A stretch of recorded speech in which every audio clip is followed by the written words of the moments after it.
Namaste to all. Early in the morning, when we start doing Agnihotra, first of all, we must try to make a bhavana of Paramatma, that Paramatma is watching us, Paramatma is present everywhere. Take some few minutes, try to realize the presence of Paramatma everywhere. Focus on the eyebrows, the place between the eyebrows. Shant, with utmost peace of mind, utmost shant avastha. Try to focus and tell to Paramatma, Hey Prabhu, Hey Paramatma, now I am going to do Upasana, I am going to do Agnihotra. I know that you are witnessing me in each and every step of my life. Please give me Sadbuddhi. Please give me progress in spiritual path. Please make my life successful and with full of peace, Hey Paramatma. Like that, whatever prarthana you have early in the morning, you can speak to Paramatma, you can realize the presence of Paramatma by deeply focusing between the eyebrows, deeply analyzing and understanding that Paramatma is witnessing you, he is understanding you, and you are also trying to understand Paramatma. Let's take a few seconds silence.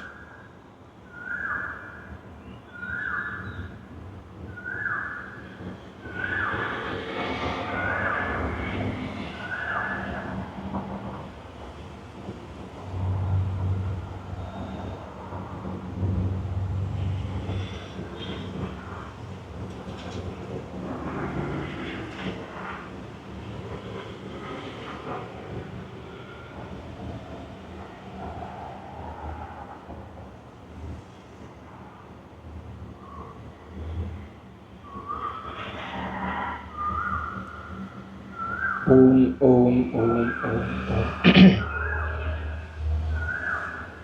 Now, I'm going to start Agnihotra. I'm going to play the recorded version of that Arya Samaj Acharya. This is a very simple procedure, very, very easy to follow. It takes only 15 minutes for all of us to do this Agnihotra. It will give you a very, very peaceful start, and also we can do the same in the evening. Paramatma says that we must do Agnihotra twice a day. Very easy. You don't need to memorize the mantras. When you start doing it, you will automatically get the mantras. Now I am playing the mantras.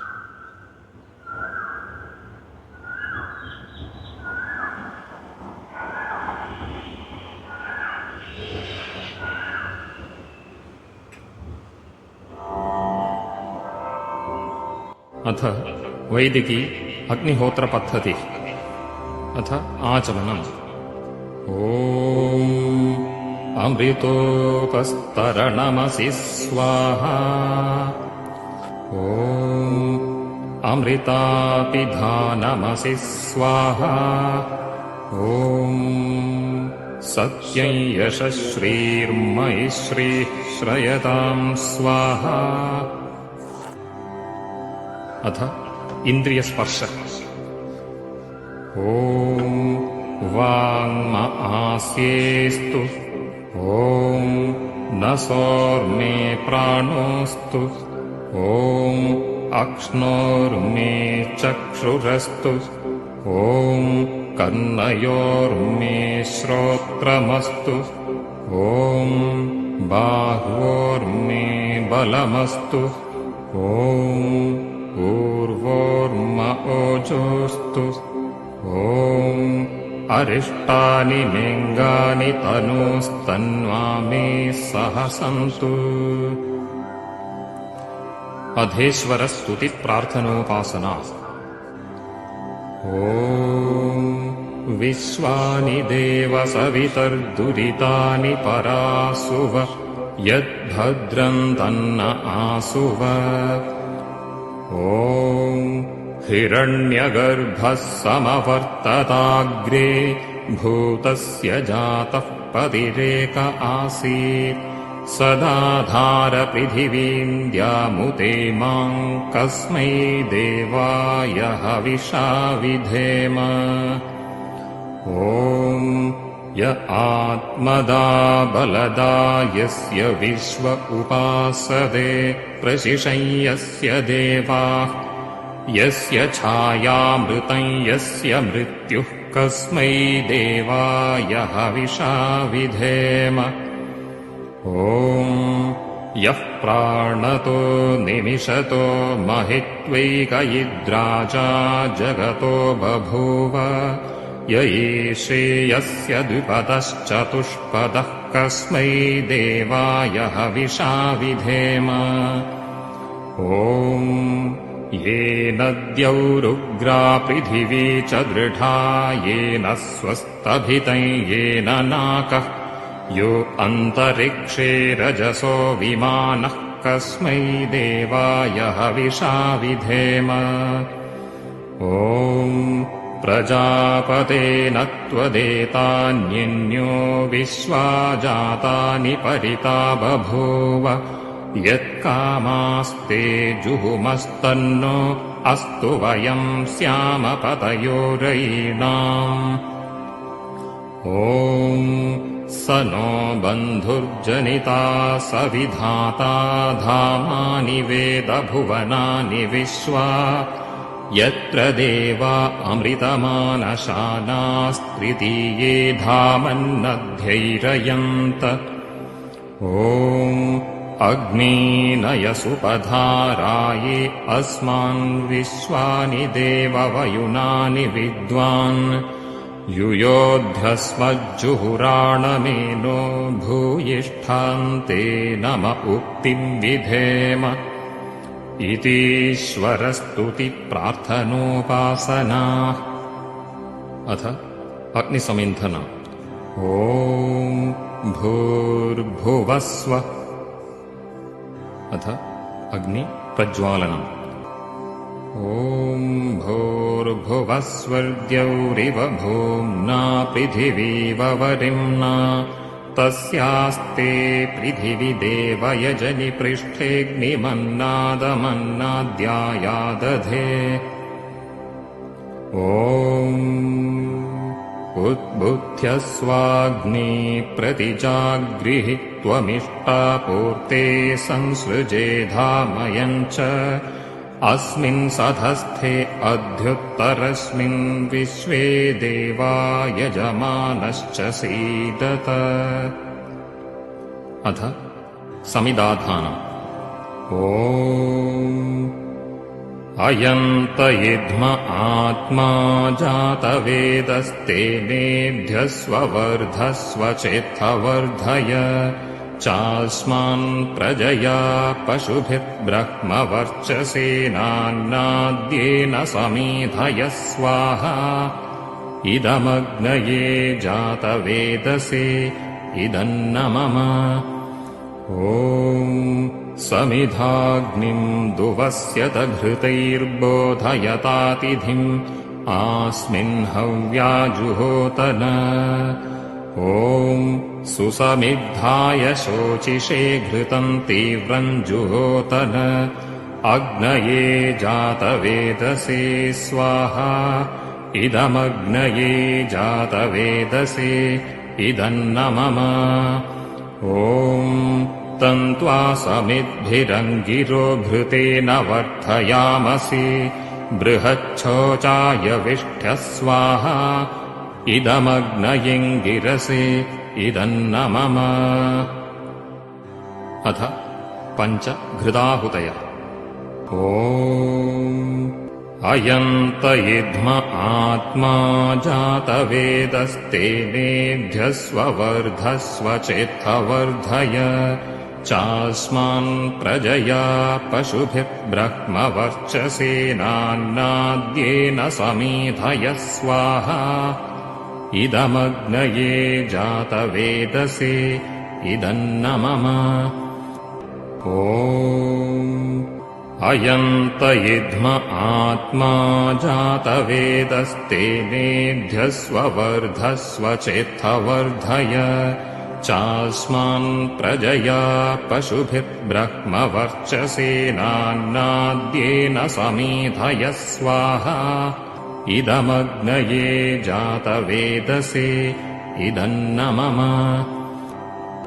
ॐ अयन्त इद्म आत्मा जातवेदस्तेनेभ्यस्व वर्धस्व चेत्थवर्धय चास्मान् प्रजया पशुभिर्ब्रह्मवर्चसेनान्नाद्येन समीधय स्वाहा इदमग्नये जातवेदसे इदन्न मम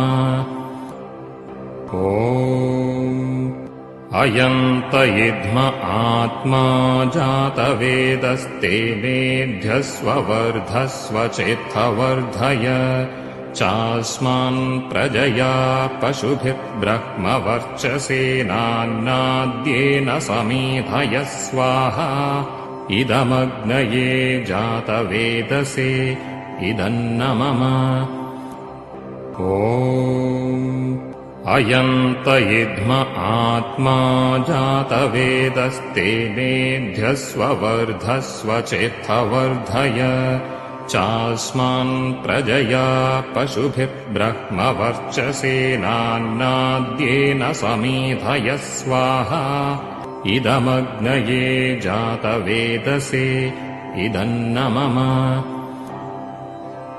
अथ जलप्रोक्षणम् ॐ अदितेऽनुमन्यस्व ॐ अनुमतेऽनुमन्यस्व ॐ सरस्वत्यनुमन्यस्व ॐ देवसवितः प्रसुवयज्ञम् प्रसुवयज्ञपतिम् भगाय दिव्यो गन्धर्वः केतपुः केतन्नः पुनातु वाचस्पतिर्वाचन्नस्वदतु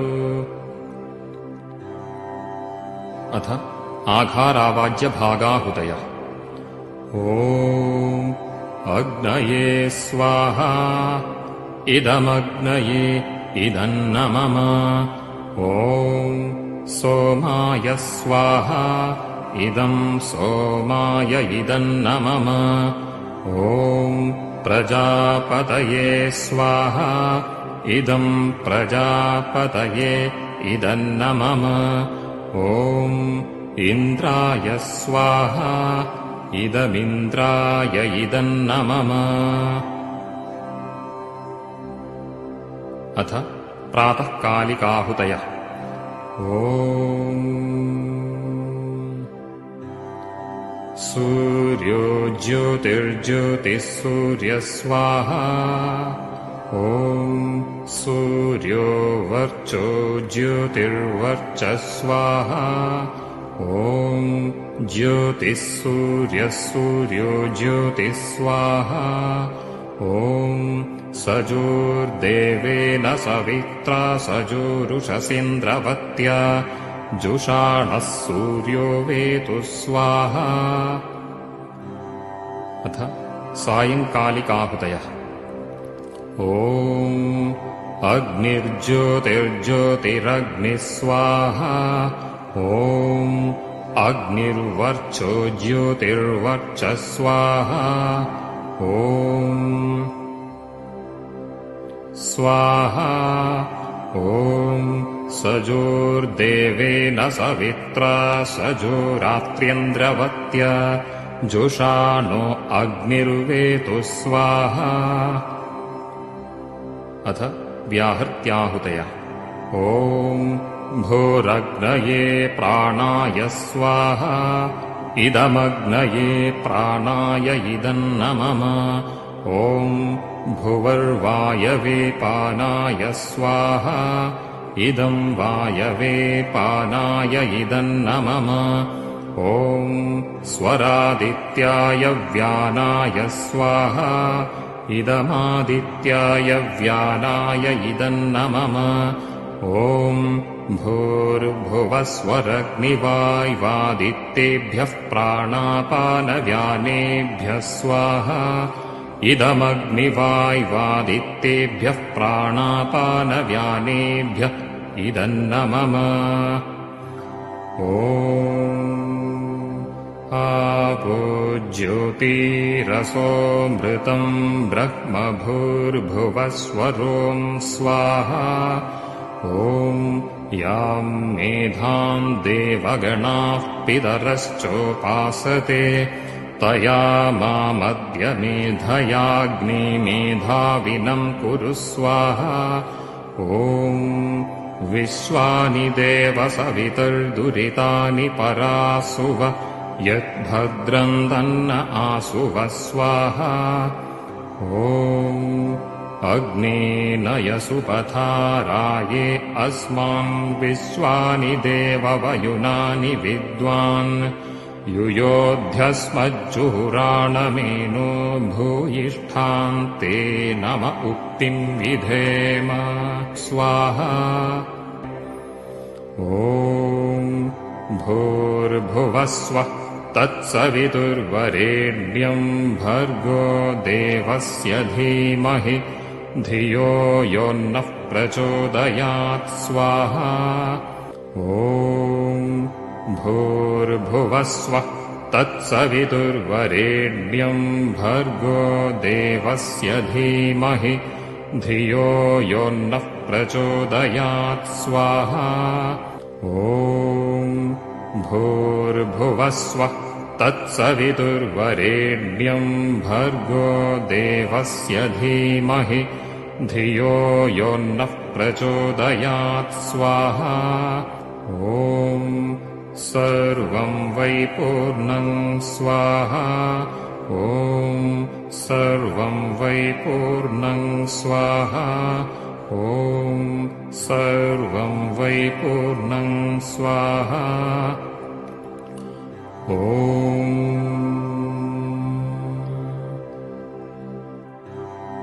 अथ स्विष्टकृताहुतिः ॐ यदस्य कर्मणोऽत्यरीरिचं यद्वा न्यूनमिहाकरम् अग्निष्टत्स्विष्टकृद्विद्यात् सर्वं स्विष्टं सुहुतं करोतु मे अग्नये स्विष्टकृते सुहुतहुते सर्वप्रायश्चित्ताहुतीनां कामानां समर्थयित्रे सर्वान्नः कामान् समर्थय स्वाहा इदमग्नये स्विष्टकृते इदन्न मम ॐ